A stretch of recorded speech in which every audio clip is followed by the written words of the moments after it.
What if death was never the end, only a long, restless sleep? Tonight, we descend into forgotten tombs, cursed rituals, and ancient graves where the dead refuse to stay silent. These classic horror films awaken mummies, spirits, and undead beings bound by old magic and darker promises. Listen closely. Some legends were never meant to be disturbed. If you love atmospheric horror and timeless nightmares, you're in the right place. Don't forget to like, share, and subscribe so you won't miss our next journey into the shadows of classic horror. 1. The Mummy, 1959. When ancient love refuses to die. Even the grave becomes a doorway. Would you dare wake what has been buried for centuries? Long before jump scares and fast cuts, The Mummy, 1959, invites you to sit beside a flickering torch and listen to a forbidden story whispered across thousands of years. This is not a tale that rushes toward terror.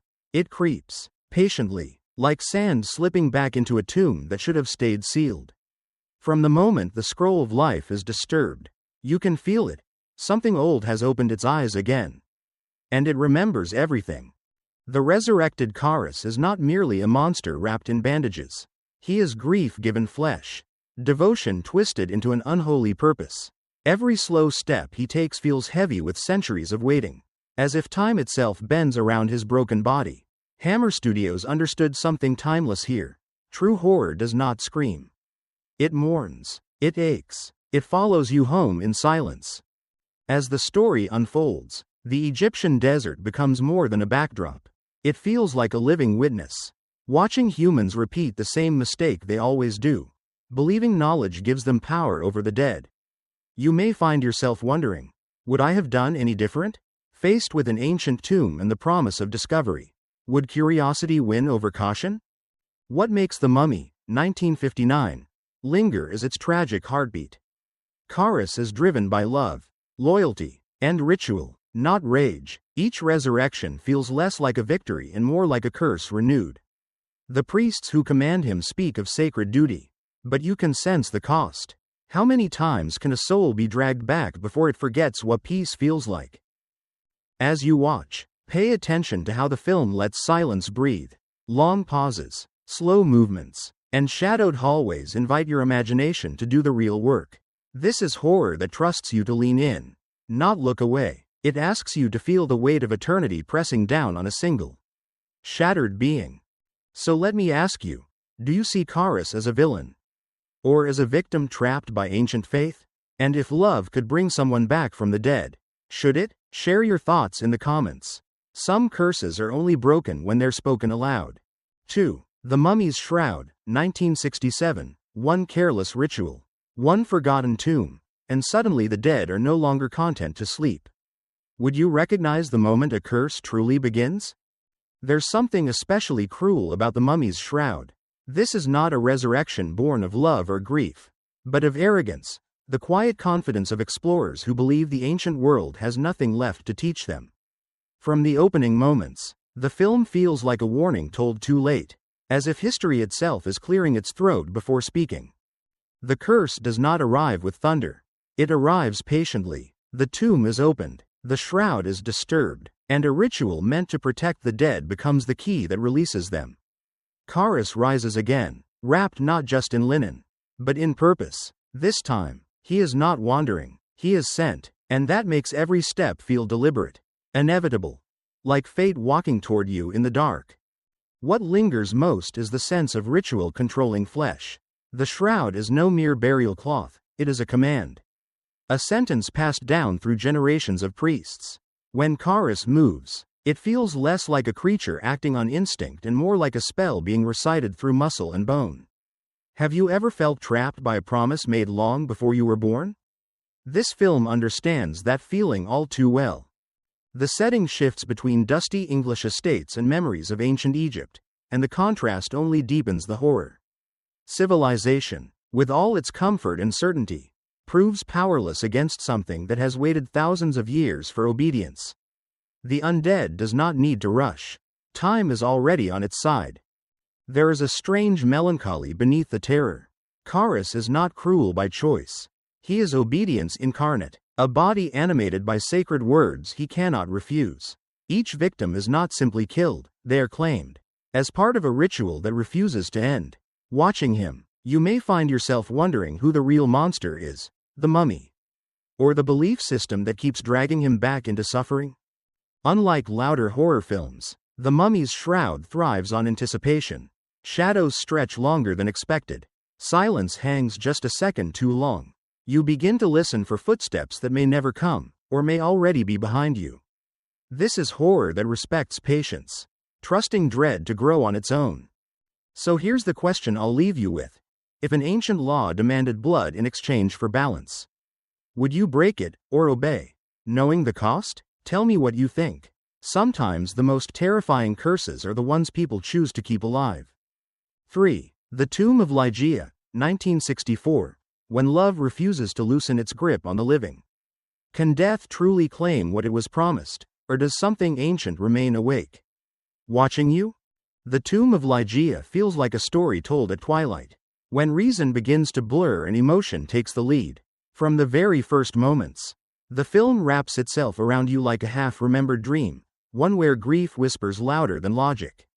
This is not a tale about resurrection through ritual alone, but about obsession so powerful it seeps beyond the grave. Ligeia herself is never fully gone. Even in death, her presence lingers in candlelight, in long corridors, in the uneasy pauses between words. Her husband moves through life as though he's still being watched, haunted not by a corpse, but by a will that refuses to surrender. Have you ever felt someone's absence so strongly it felt like a presence? This film understands that quiet terror perfectly. What makes the horror here so intimate is its uncertainty. Is Ligeia truly returning, defying death through sheer force of desire? Or is the mind, broken by love and loss, creating its own undead nightmare? The film never rushes to answer, and that hesitation becomes its sharpest weapon. You're invited to doubt what you see, to question every shadow and every lingering glance. The ancient abbey, crumbling and isolated, feels less like a setting and more like a participant. Stones seem to remember, walls seem to listen. It's as if the past itself is leaning forward, curious to see how far grief will go before it transforms into something darker. As the story unfolds, love begins to feel less romantic and more dangerous, a force capable of erasing boundaries between life and death. There is something unsettlingly seductive about Ligeia's persistence. She does not claw her way back from the grave. She waits, she watches. Her power lies in patience, in certainty, in the belief that love grants permission to return. And that raises an uncomfortable question. If someone loved you enough to refuse death itself, would that be devotion, or a curse? The film's slow, hypnotic pacing allows dread to bloom naturally. Silence becomes heavy. Eye contact feels loaded with meaning. You start to sense that the true horror isn't the supernatural, it's the inability to let go. The undead here is not rotting flesh, but an emotion that refuses to die. So tell me, do you believe Ligeia truly conquered death, or was the real monster born inside the living? Is eternal love beautiful, or terrifying? Share your thoughts below. Some graves are sealed with stone, others with memory. 4. The Asphyx, 1972. What if the secret to eternal life wasn't magic or faith, but a mistake that should never be corrected? Would you still want to live forever if death was watching you learn? The Asphyx begins like a quiet confession, spoken too late. There is no ancient tomb to disturb, no sacred scroll to unroll. Instead, the horror is born in a Victorian drawing room, where curiosity wears the mask of science and certainty feels dangerously earned.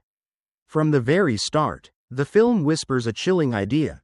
Death may not be the enemy, it may be the balance. The Asphyx itself is not a creature you can fight. It is a presence, a shadow that appears at the precise moment of death, silently recording the soul's departure. When this moment is captured, controlled, delayed, something fundamental breaks. Watching this unfold feels like overhearing a forbidden truth, one that makes you instinctively uneasy. Have you ever sensed that some knowledge isn't meant to be owned? What makes the resurrection here so disturbing is its cold logic. This isn't desperation or grief driving the experiment, it's confidence.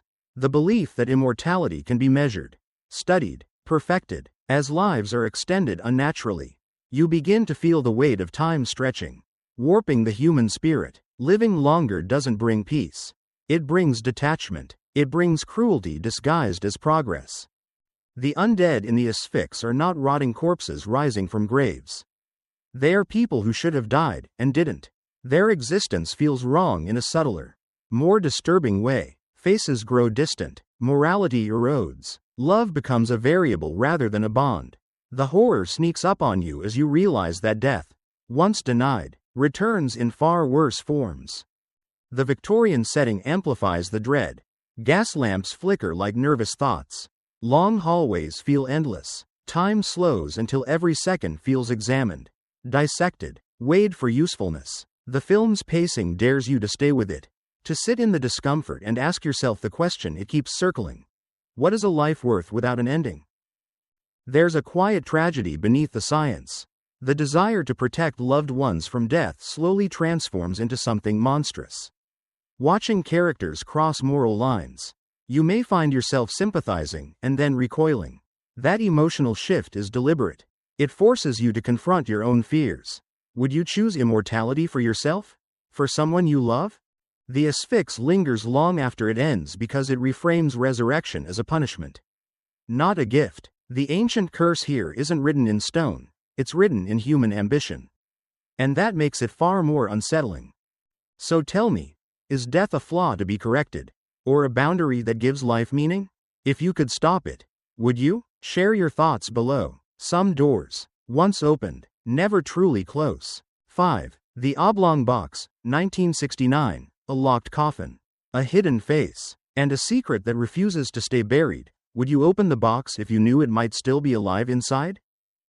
The Oblong Box feels like a whispered rumor passed down through generations. The kind that makes you lean closer even as it unsettles you. From the moment that strange, sealed coffin appears, you sense that this is not a story about simple death, but about what happens when shame, guilt, and ancient vengeance intertwine. The box itself becomes a symbol, not of burial, but of denial. Set against a colonial backdrop soaked in heat and unease, the film drips with the atmosphere of a past that refuses to be forgotten. There is an unspoken understanding that something terrible has already happened long before the story begins. As you watch, you're not waiting for horror to arrive, you're waiting for it to escape. And deep down, you know it will. The undead presence here is not a single creature shambling through the night. It is an idea, a curse rooted in injustice and sealed away rather than confronted. The figure bound to the box feels less like a monster and more like a consequence. Dragged back into the world by secrets that rot when left untouched. Have you ever noticed how buried truths tend to surface in the ugliest ways? What makes the Oblong Box especially haunting is its slow-burning sense of moral decay. Respectable faces hide unforgivable acts.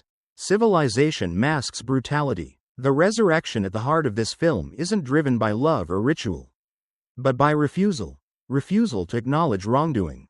Refusal to face the dead. And in horror, refusal is often the most dangerous choice of all. As violence begins to seep into the narrative, it feels inevitable rather than shocking. Each act seems guided by something older than the characters themselves, as if history is correcting itself through blood and fear. The line between victim and villain blurs, leaving you uneasy about where your sympathy truly lies. Is vengeance ever justified when it rises from the grave? The film's pacing allows dread to coil slowly around you. Night scenes feel thick and suffocating. Silence presses in, broken only by screams that feel overdue. You may find yourself questioning not who will survive, but who deserves to. That moral discomfort is intentional. It keeps the story alive in your mind long after the screen fades to black. At its core, the Oblong Box suggests that the undead are not always animated by magic. Sometimes they are animated by memory, by injustice, by pain that was never allowed to rest. The box was meant to contain the past. Instead, it preserved it. So let me ask you, is it better to seal away a terrible truth, or to face it and risk everything? When the dead return for justice, do they become monsters or mirrors? Share your thoughts in the comments. Some boxes are locked for a reason, but some are opened because they must be. 6. The Curse of the Mummy's Tomb, 1964. One wrong turn beneath the desert sands. One stolen relic, and suddenly the past is hunting you. Would you know when you've crossed the line that should never be crossed? There's a special kind of dread that comes from realizing you were warned, and ignored it anyway. The curse of the mummy's tomb carries that feeling from its first uneasy moments. This is a story where curiosity walks hand in hand with punishment. And ancient guardians are far more patient than the living who disturb them. You don't feel chased at first. You feel marked. The resurrection here is not dramatic or triumphant. It feels procedural, almost ceremonial, as if the dead have rehearsed this moment for centuries. When the mummy rises, it's not out of rage, but duty. That subtle difference changes everything. You're not watching a creature lash out blindly. You're watching an ancient sentence being carried out. Step by deliberate step. What truly unsettles is the idea that the curse doesn't begin with the undead. It begins with theft, an artifact removed, a tomb violated, history stripped of its context and turned into property. The film quietly asks a dangerous question. Who is the real intruder here? The living explorers, or the dead guardian defending sacred ground? The desert setting amplifies the isolation. Vast, empty landscapes give the impression that civilization is very far away, and perhaps not welcome. Night falls quickly, shadows stretch unnaturally long, and every footstep feels exposed. When death finally arrives, it feels inevitable, like gravity reclaiming balance. Have you ever felt that moment when a mistake becomes irreversible? Unlike louder horror films, this one lets dread build through anticipation. The Mummy does not rush. It advances with the certainty of time itself. Watching it move, you may find yourself holding your breath, knowing escape isn't just unlikely, it's irrelevant. Once the curse is set in motion, distance and reason mean nothing. There's also a quiet sadness beneath the terror. The Mummy is bound to a role it did not choose, animated by ancient laws that refuse to fade. Every act of violence feels less like cruelty and more like obligation. The undead here is not evil, it is responsibility given flesh. And that raises an uncomfortable thought. What traditions do we obey without ever questioning their cost? As the story unfolds, fear blends with guilt. The audience is forced to confront its own fascination with ancient death. With opening sealed doors simply because we can. The film doesn't condemn curiosity outright, it warns against disrespect. Some knowledge demands humility, not ownership. So here's the question I'll leave you with. When history fights back, do we call it horror or justice? Should ancient dead be left untouched, even if they promise discovery and fame?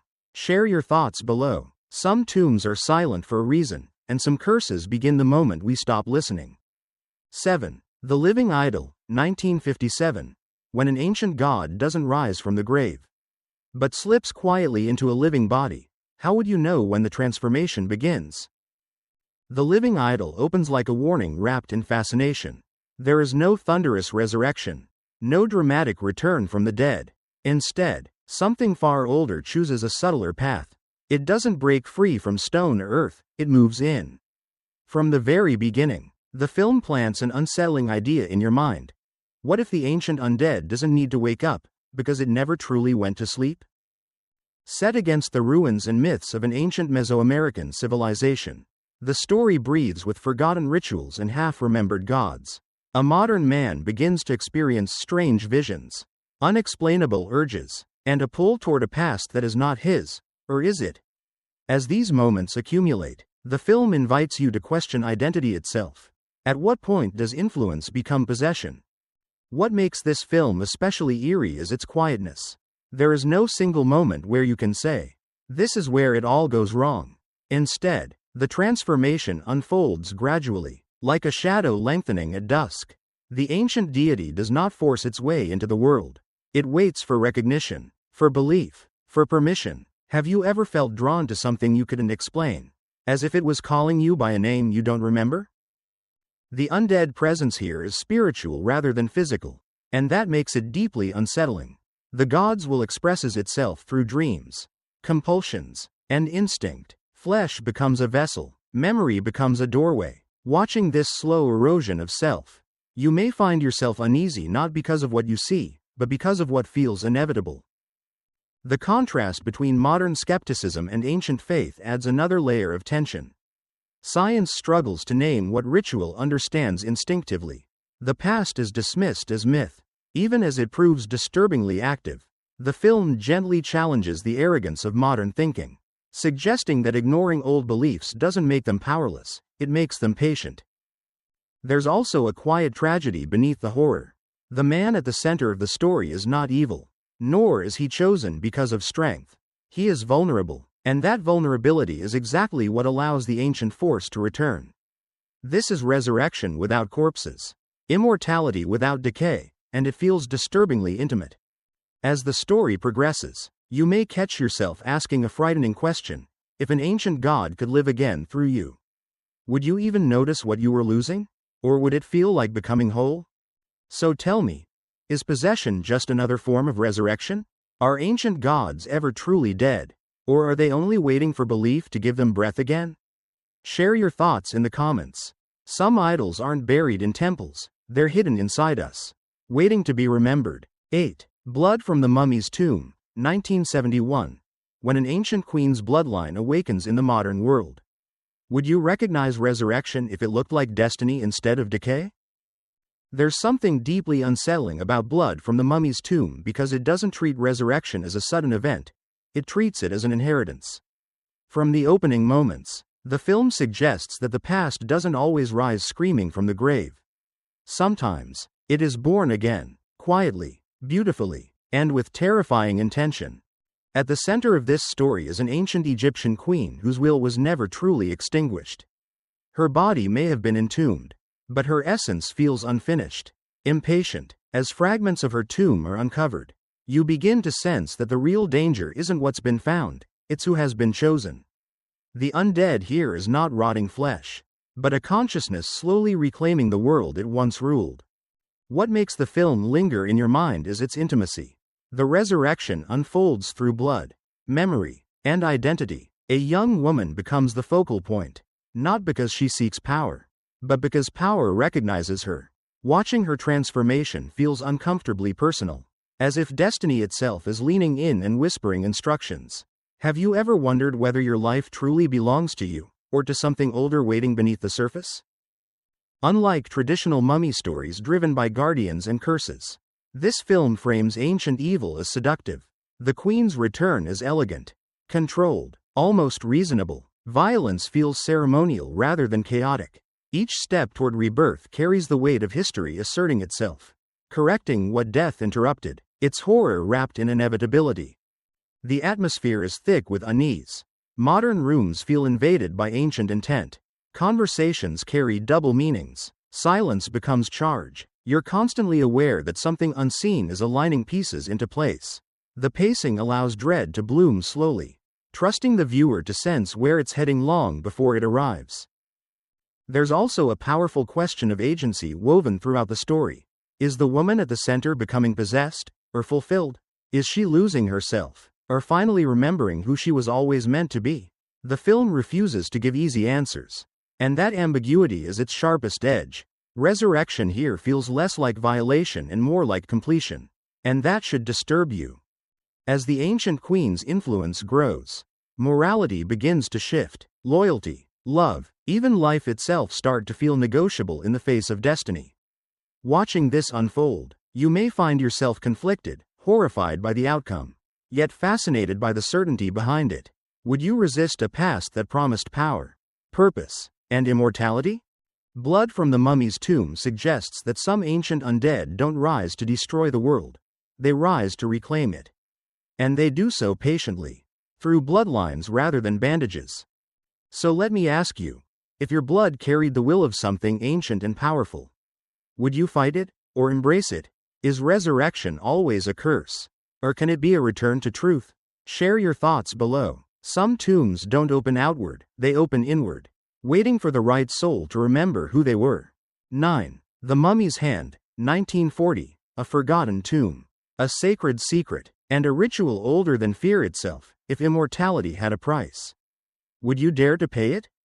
The Mummy's Hand feels like an old legend spoken beside a campfire, where the flicker of light makes every shadow feel alive. From the moment the tale begins, you sense that this is not simply an adventure into ancient ruins. but an initiation into a secret that has survived centuries by remaining hidden. This film doesn't rush toward terror, it invites you to wander straight into it. At the heart of the story is a myth whispered rather than explained, the Tana leaf. A sacred plant capable of sustaining life beyond death. It sounds almost harmless at first, even hopeful, but the film understands something essential: immortality is never free. Each time the leaf is used, it tightens the grip of an ancient curse, pulling the undead Karis back into the world of the living, one slow step at a time. Karis is not introduced as a force of chaos. He is devotion given form. Every movement feels heavy with purpose, as if centuries of loyalty are weighing him down. Watching him walk, you don't feel chased, you feel approached. The inevitability is far more unsettling. Have you ever known something was coming for you and realized there was nothing left to do but wait? What makes the mummy's hand quietly powerful is its sense of tradition. Ancient priests still guard old laws, still believe the dead must be protected at any cost. To them, Karis is not a monster, but a sacred instrument. This reframing forces the viewer into an uncomfortable position. If you believe in a law deeply enough, does violence become holy? The contrast between modern explorers and ancient belief systems creates constant tension. The living see relics as opportunity, knowledge as possession, the dead see intrusion. As the story unfolds, you begin to feel that the mummy is not invading the modern world invaded first. That reversal lingers in the back of your mind, quietly unsettling your sympathies. The pacing allows atmosphere to do the work. Dim corridors, torchlit walls, and nighttime encounters stretch time until every second feels deliberate. Silence becomes a warning. You start listening for footsteps even before they appear. The horror doesn't shout, it breathes. There's also a tragic undercurrent running through the film. Karis exists only to serve, to protect, to repeat the same ritual endlessly. His resurrection is not triumph, it's imprisonment. And that raises a haunting question: is eternal life a blessing, or the cruelest punishment imaginable? So let me ask you, if ancient knowledge could keep death at bay, should it be buried forever? Or is the real curse humanity's refusal to let the past rest? Share your thoughts below. Some hands are not meant to reach out from history, but once they do, they never let go. 10. The Mummy's Ghost, 1944. What happens when an ancient soul finally reaches the end of its journey, and discovers that even fulfillment can feel like a curse? The Mummy's Ghost doesn't feel like the beginning of a horror story. It feels like the final chapter of a long, tragic sentence. From the first moments, there's a sense that something old is growing tired, not weaker, but heavier, weighed down by centuries of obedience. This time, the undead does not rise to punish intruders. It rises to complete something it was never allowed to finish. Karis returns once more, but there's a noticeable shift in tone. His movements feel slower, more deliberate, as if every step carries memory instead of rage. The ancient priests who guide him speak of destiny, of a return to sacred ground, of restoring what was broken long ago. Yet watching him, you may feel something unexpected: sympathy. How long can a soul serve before service becomes suffering? What sets the Mummy's Ghost apart is its emotional weight. Resurrection here is no longer shocking, it's routine. And that repetition is the horror. The mummy is bound not just by ritual, but by exhaustion. He has been awakened too many times, dragged across eras that were never his, forced to protect beliefs that no longer exist in the same way. Have you ever felt trapped by a purpose that once made sense, but no longer does? The film leans heavily into atmosphere. Swamps replace deserts, mist replaces sand, and the world feels softer, quieter, yet more suffocating.